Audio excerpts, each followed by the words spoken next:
Assalamualaikum warahmatullahi wabarakatuh.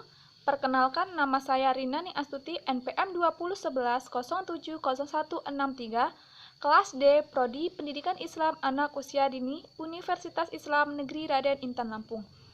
Baik, di sini saya akan mempresentasikan tentang materi hubungan indikator aspek kecerdasan jamak dengan kreativitas anak dalam bermain kreatif, mata kuliah pembelajaran bermain dan permainan yang diampu oleh Ibu Gustiana MPD. Jadi, kecerdasan jamak merupakan suatu istilah yang diprakarsai oleh seorang pakar pendidikan Amerika Serikat yang bernama Howard Gardner.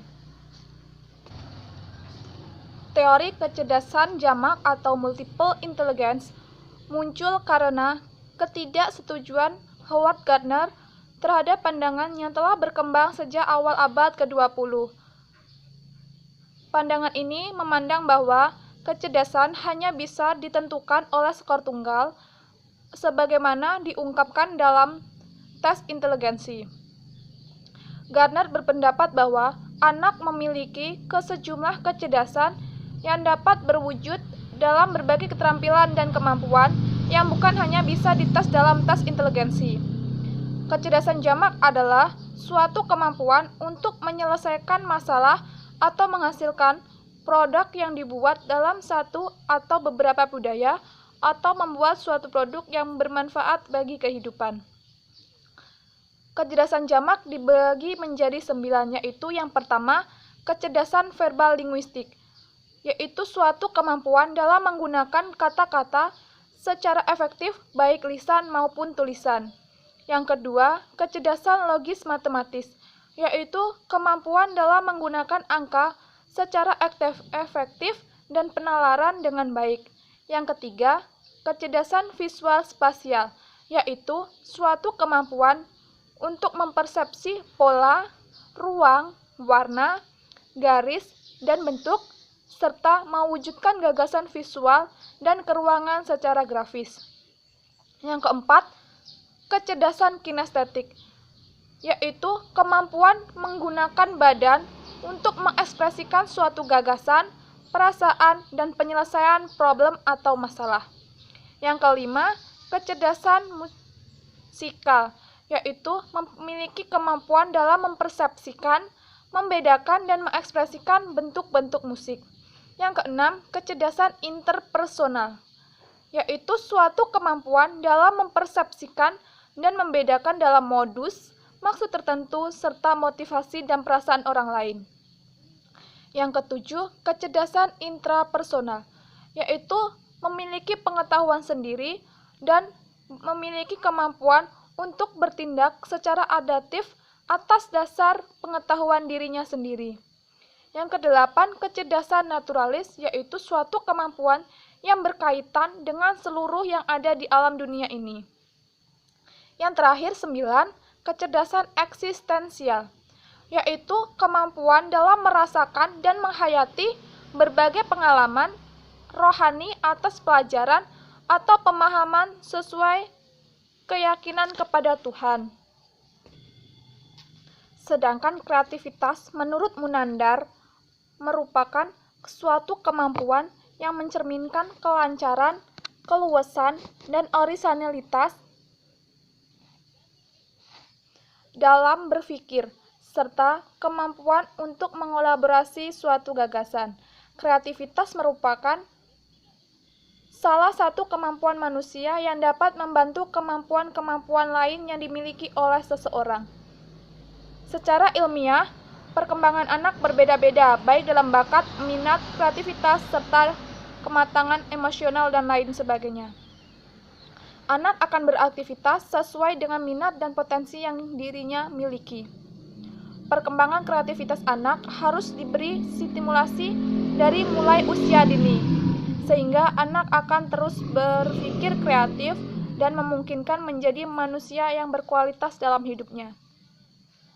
Terdapat beberapa strategi dalam pengembangan kecerdasan jamak untuk mengembangkan kreativitas anak. Kecerdasan jamak memiliki hubungan dengan kreativitas anak.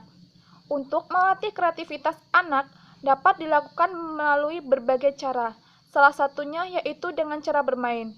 Dengan bermain akan membantu anak untuk mengembangkan kreativitasnya serta dapat membantu perkembangan anaknya. Untuk mengembangkan yang pertama, kecerdasan logis matematis dapat dilakukan dengan cara bermain puzzle atau dapat juga dengan permainan lain seperti ular tangga dan domino. Karena permainan ini akan membantu anak dalam latihan mengasah kemampuan memecahkan berbagai masalah menggunakan logika. Yang kedua, melatih kecerdasan linguistik dapat dilakukan dengan cara membacakan cerita, karena cara ini dapat membantu anak untuk meningkatkan daya konsentrasi. Merangkai cerita juga dapat dilakukan oleh seorang pendidik dengan cara memberikan anak potongan-potongan gambar dan membiarkan anak untuk mengungkapkan apa yang ia pikirkan tentang gambar tersebut. Kemudian, ajaklah anak untuk menyusun gambar-gambar tersebut menjadi rangkaian cerita. Berdiskusi atau bercakap-cakap.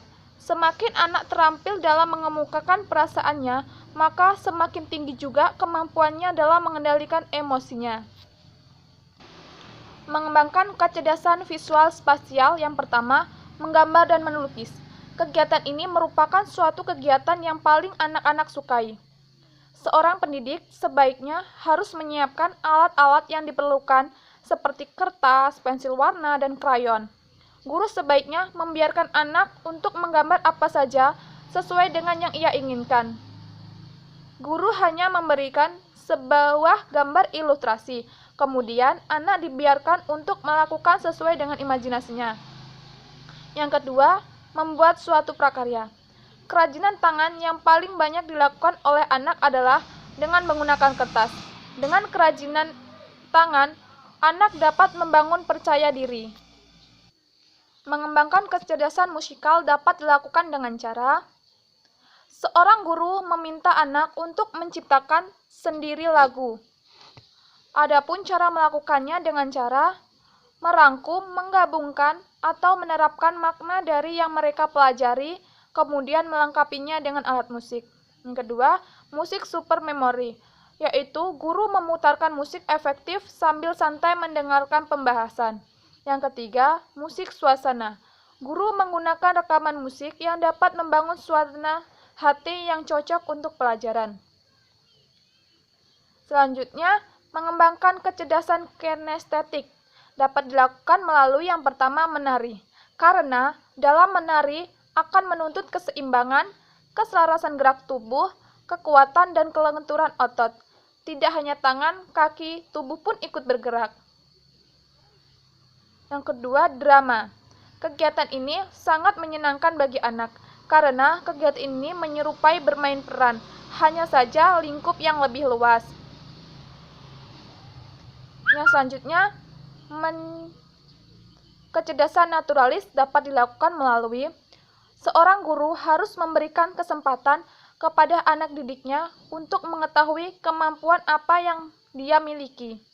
Yang kedua, guru mengajak jalan-jalan ke alam terbuka atau disebut karya wisata ke kebun binatang. Karena di sanalah anak akan dapat belajar secara langsung dan praktis. Misalnya, mengamati alam dan makhluk hidup.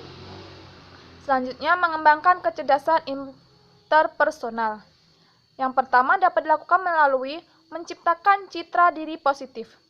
Guru dapat memberikan self-image, citra diri yang baik pada anak, yaitu dengan menampilkan sikap yang hangat namun tegas pada anak, sehingga ia tetap memiliki sikap hormat kepada guru.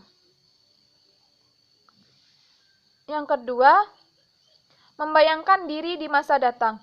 Pendidik melakukan perbincangan dengan anak.